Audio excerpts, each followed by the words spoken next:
What's up, guys? My name is Mad Squash 924. Welcome back to another episode of Night Call, where we are playing as a taxi driver who just was attacked recently by a serial killer and now is just trying to go about his daily life. And we learn stories and such along the way. Now, I don't think I mentioned it in the first episode, but this game, apparently, from what I can tell and from what I understand, it is different every time you play it. You'll meet different people every time you play it. So the people we met in the first episode, there will be totally new people there, for example. And like the lawyer that we met, he wouldn't be there either. So it's very unique in that way. And we'll continue playing as we do before, where we tell the story of, I guess, the judge in this campaign. The door suddenly opens, and a woman gets into the back seat. Having a good night? For a second, you freeze. It's one of the cops working on the judge's case. She grins at you, her voice creaks. You remember seeing her at the hospital. Something already bothered you about her there. You know, it's actually pretty crazy for weeks. I've been saying to myself, there's something off about you. Something not so nice. I dug around, mulled it over, bugged on my fellow cops about it. Because I was sure you lied to us. She has a cold sneer on her face. I'm going to be frank with you. She leans over to you. I don't think you're the judge. Nah. I just can't picture it. She squints, like she's trying to make you out from far away. Like you've gone to the extent of hurting yourself. Yeah, between us, it's a bit of a stretch. She stares at you. But not enough of a stretch for my chief to stop going on and on about you. Seriously, he talks about you all the time. If I didn't know better, I'd think he had a crush on you. She smirks. No. I think he's more interested in your profile.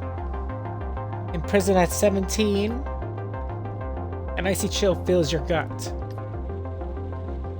And for murder, too. You open your mouth, but nothing comes out. Since you got out, you kept a low profile, but you're lying about your name and your address. I checked. It's normal, you'd say. If they give word of your time served, no loan for your permit, no lease for your car, meaning no second chance at life. Her voice becomes softer, almost warm. I personally like guys who want a second chance. No, I like guys who fight for a second chance. Basically, I like guys who are willing to work for me. She leans forward, her shining cat-like eyes narrowing. My chief wants to go to the prosecutor with a first and last name with evidence. Actually, knowing him, he's not so hard on evidence. So I'll give you info, victims, suspects, medical reports, some photos that are a bit... She makes a gagging noise. You have to be discreet. Keep it between you and me. Interrogate, ask questions, stick around. I'm not a cop. She shrugs. Don't worry, you're already keener than half the squad. And don't forget, I'm not asking you to make an arrest and deliver the killer wrapped up with a bow in front of the station, okay? You're no Batman. You're just here to get me more information. She rummages around in her pockets for what seems like forever. Here, take my card. I'll call you in 3-4 days, just to check in, and we'll chat. And I'll let you know if I have any new info. She takes on a didactic, paternalistic tone, like she was giving you a list of recommendations for the 100th time. Don't get caught. Don't get arrested. Also, I wouldn't recommend trying to leave Paris. I know what you look like, and I know who your friends are. You can either be the solution, or the problem, my friend. She takes a minute to scan your face, your emotions. If I have to, I'll go check in on you-know-who. Her smile is biting. That reminds me. She know you've done time? You shake your head. She snickers. Oh, my little dirtbag. You cover your tracks well.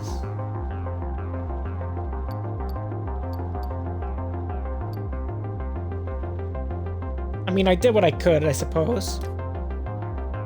If you say so. She sighs in a tired, exaggerated way. Don't try to mess with me, man. If things don't go well, I'll turn you in.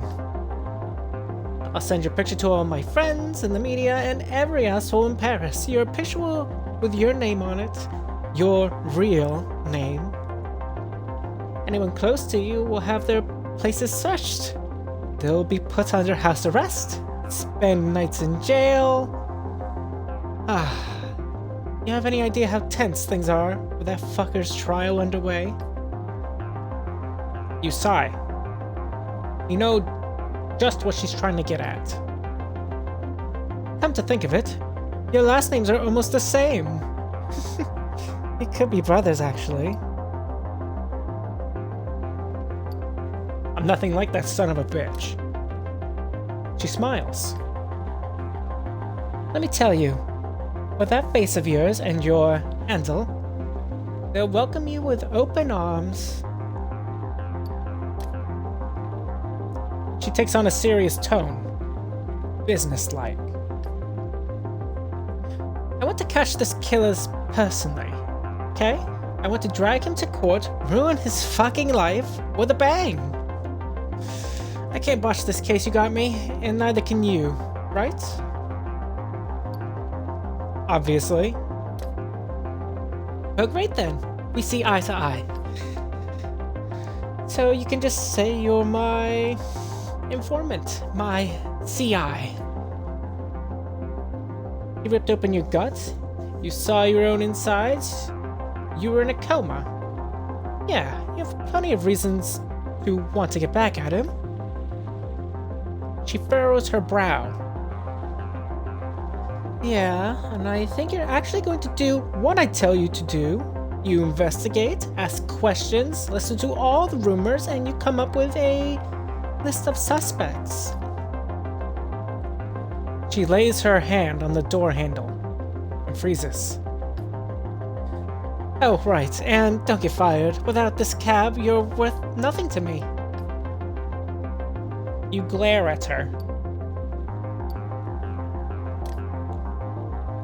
She puts her hand up, and you can hear the words behind it, that this conversation's never happened. I'll make sure you get more intel tomorrow. I'll find a way. Until then, not a word to anyone, obviously. Not a word. The door opens, squeaks, and slams shut. Fucking bitch.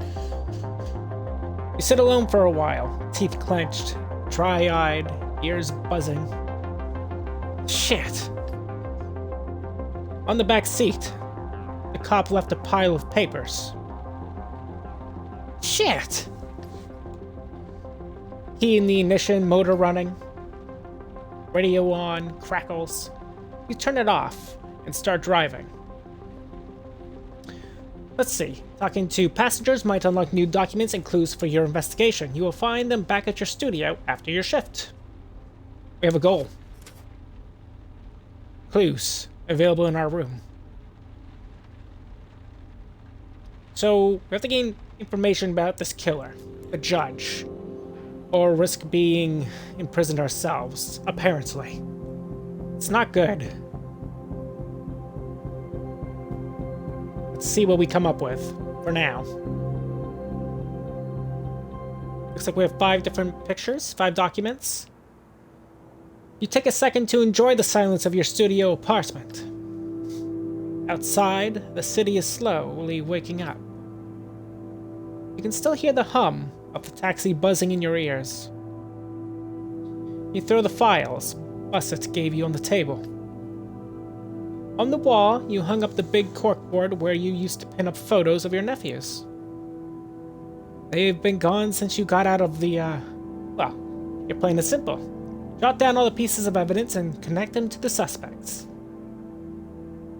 The guilty party won't necessarily be the one with the most evidence against them, but the one with the most compelling evidence against them. It's like you're building a story about each suspect. Try to understand their motives. Understand how he or she got into this situation. You're suddenly overcome with the desire to sleep. You close your eyes, press your fingers to your eyelids, and let out a yawn. It's time to get moving on your investigation. Okay, let's see here. We got some autopsy reports that we can look at. What's this? And then we can check the board as well. Salim Wadian, we met him. He was the lawyer who was defending someone. We met Claudia Campos. We have yet to meet any of these other 3 individuals. Pa-Marie Fragonard, Hervé Gradieu, and Pira Pataz. So his dad was caught, died 2 years ago. Mom got health issues, had Rick Tokton health scandal. Gay, in a relationship, never disclosed this information at work. Homeless man with an unknown background, briefly worked for Charles Bougrain. Victim 2 in the 90s. Got health issues after Rick Tokton health scandal, a couple of arrests for breaking and entering. We can investigate more? Interesting. Paul-Marie Fragonard, he's a retired cop, joined the police in 1977, divorced from a judge. Born in French Antilles, moved to the mainland in France in 1976. We met Claudia. She's a medical examiner. She escaped from Argentina when she was young. She lost her parents to the Argentinian junta in the process. And her parents died during that as well. We learned that as well from that. Salim, we didn't learn much other than he hates his defendant. He's a well-known lawyer from St. Ouen, defender on the Doer case, defender of several molested kids in poor neighborhoods, was promised football player when he was 10. Okay, let's take a look at these autopsy reports. We have only 3, or we have... Okay, we got 6 things to look at. Autopsy report, victim 3, given by Bussett. Oh. Okay, so we're learning things up there. So we have an investigation location. 3 clues were discovered. Killer case. It's a crime scene. Another crime scene. This is Meretti. And this one. That took quite a bit of time. I didn't realize there was time going by as that was happening. Okay, with all those clues, we see no sign of violence. Killer's height. And we can move these around as well. Look at that. Okay.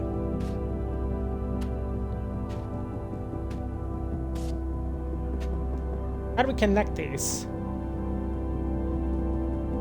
So, let's see. Killer height. It's 180. We know that for sure. We know Claudia's parents died. We know the message on the crime scene 3 is up. Let's actually move this down below because this is for everybody. He has a weapon of a rare gun used in the 70s. These 2 are connected on the crime scene 2. It says you deserve this. and this is connected to Salim only. We don't know how these are connected yet. Where the killer knew the victims, the research, victims killed with 1 bullet in the head, death/execution, no sign of violence, killed left the message in chalk on first 3 crime scenes. But the height is connected through all of them. Ascend the night. With a heavy hand, you wipe your tired face. You pull open the sofa bed, which unfolds with an unpleasant creak. You collapse onto the mattress. The events of the day run through your head. The streets, the passengers, their faces, their problems. Your brain is running at full speed. Your body aches, and you are in pain. You can tell you need to get more sleep. You glance at your investigation board. It looks awfully empty. Tomorrow, you'll have a chance to fill it up a bit more. You shake your head, and your mind wanders for a second. Your eyelids flutter once, and you're asleep.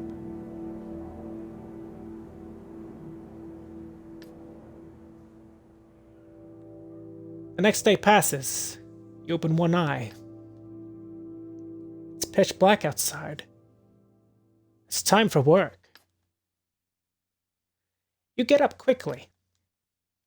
And a few minutes later, you're outside of your studio. As night 2 begins. Okay, so we could refuel right now if we so desired. Let us see if we can meet up with anybody that we recognize from the file. Is that a monkey? What is that? I think we have plenty of fuel, so let's go and drive somebody around. We can fuel up at any time, which is cool. Let's drive this individual around. What's this? Bill Bourgeois, Charles de Gaulle, make it snappy. The passenger who settles into the back seat could be a male model. He asks you to take him to Charles de Gaulle Airport. His voice is mild and pleasant. You sense your passenger wants to talk about the killer. It's simple, since the first murder, everyone thinks they know something. Everyone thinks they saw something. And this passenger is no exception. You watch him in the rearview mirror as he adjusts his clothes, checks his breath. Obviously, primping. You drive people to the airport all the time. They bring along a suitcase or a bouquet of flowers. Your passenger doesn't have either. He's looking at himself in the rearview mirror. His lips part, and he runs his tongue over his teeth. Nothing stuck in my teeth, right? You shake your head no. You wonder, why is he going to the airport? You're wondering why I'm going to the airport, don't you? Yes? Well, I could tell you were curious. I'll tell you, but it's a secret. His voice has changed, as if it were about to deliver a speech. Women today are too smart for us men. Too smart. They're onto us the minute we were trying to hit on them.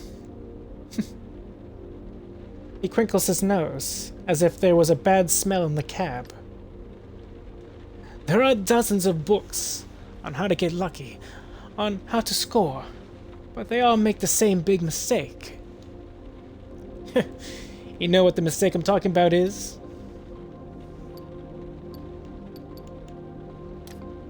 That they're written by men? Huh, I don't see why that's a problem. After all, deer don't write books on hunting, do they?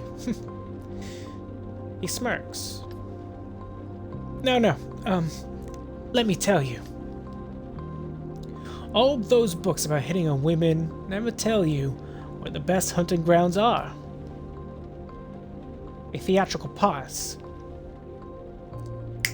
Airports. Another theatrical pause. It's brilliant, right? Women in airports are lonely, emotional, and available. On the street, they're always in a hurry. Don't have any time. At the movies or in the museums, they don't want to be disturbed. But at the airport, he's clearly very proud of himself. You remain silent. He crinkles his nose and sniffs again. Is it me, or is there a funny smell in your cab? You sniff too. Sorry, I don't smell anything. He shrugs and goes back to his monologue. Personally, I prefer older women. Single moms who are at the airport to pick up or send their kids to their exes. They are waiting at the unoccupied minors counter to get information about a late flight or a gate change. I walk over to the counter, look at the flight information, pretend to be worried. My sister and I say I'm waiting for my little sister. She's never been to Paris before, and I'm going to take her to the Louvre. She wants to work in fashion someday. She's already very talented. I hope everything is okay. That she had a good flight. She means the world to me. She is my half-sister, but I love her like a sister. A smile. He takes another sniff, glances around the cab, and picks up where he left off. The half-sister line. It works every time. Divorced parents. Remarried. Every time. He burst out laughing.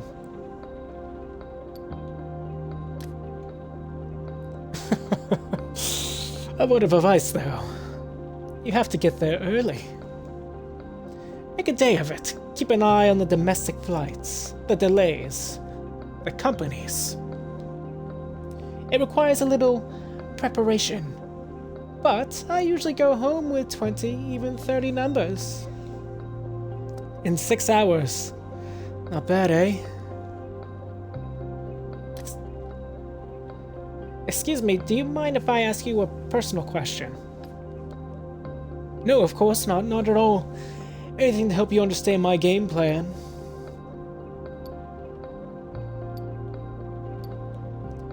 So, what do you do after all that? After what?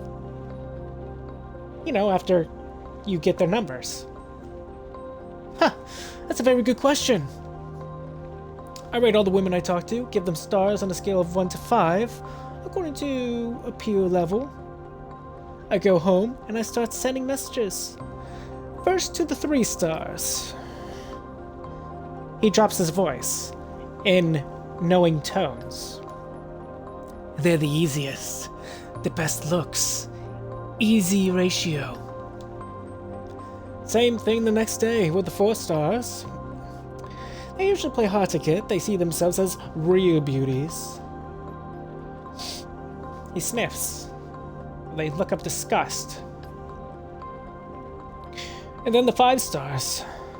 A day after that. Just to leave them hanging a little, to get them to doubt their own attractiveness. It's rule number 1 when you pick up women with my little strategy. Lower their sense of self-esteem. The cab pulls into the drop-off lane. Your passenger pays the fare and exits the cab. I'm telling you, you should take my advice. It's a piece of cake. You just need to come up with a good line or two, and they all fall for it. It's really bizarre. That smell of shit, it seems to be following me everywhere I go. He walks away, under the sole of his right shoe. You catch the sight of a dark brown spot. The passenger disappears into the airport. You roll down the backseat window and start up the cab. We got a small tip from that. That's cool. We are kind of close to said location as well. Let's go to that location from before. Oh, I didn't actually see if there was anybody we need to pick up, but I guess not. You park a few streets away from the Argentinian embassy. You wait there for your contact, excuse me. You sigh. It seems so odd to have a contact. So excessive. The guy is one of your regulars, poker buddies, a night's watchman at the embassy. You get out of your taxi and walk towards the big metal gate. Clean lines, early 20th century maybe. Lots of wrought iron. The gate opens, and someone moves towards you. They indicate you should follow them. The person's face is hidden by an oversized hoodie. Your heart starts beating faster. What if it was... Just follow. You walk into a narrow covered passageway, probably the entrance to a parking garage. The man turns around and lights up a cigarette. The lighter lights up his face for a second. A young man with curly hair, pale skin. He looks young. Very young. That'll be 250 euros. Let's just pay him. We're not gonna say anything. For that price, you hope the intel is good. You pay. Listen up, cause I'm not gonna say it twice. Gorodischer is definitely a colonel from the junta, one of the few who wasn't arrested and put on trial. He is responsible for torturing dozens of political opponents. He tortured and killed them all. You know, we don't like him much here, but the rich Argentinians in Paris love him. They really respect him. Is that all? I read in the newspaper that the killer wrote a message in chalk. Time's up. It was a slogan at the end of the junta. A sort of watchword from the opponents. It was time for them to go. You get it? You nod. A second later, you're back in your taxi with a hole in your wallet, but with new information on one of the victims. If you follow this lead, maybe your investigation will move forward. You start the car and get back to your shift.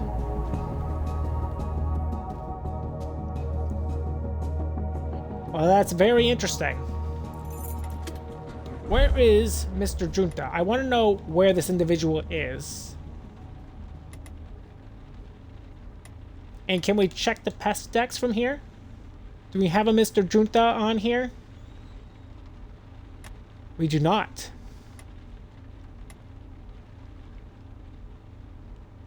No new available. Oh, we can listen to the radio. That's cool. Your finger is poised in front of the car radio. You're trying to find something to listen to.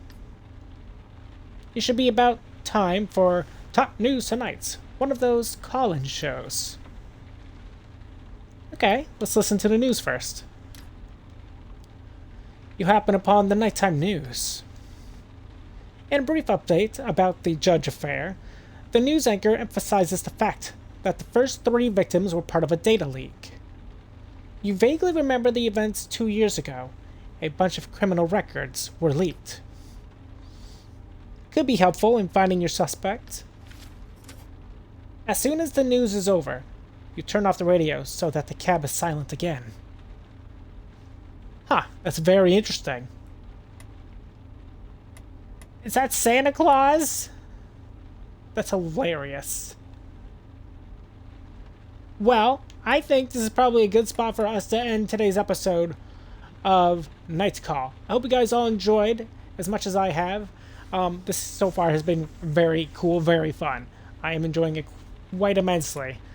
If you guys did enjoy it, feel free to leave a like, leave a comment, tell me what you think of today's episode, and if you want to see more, feel free to follow me, subscribe to me, MadSquash924.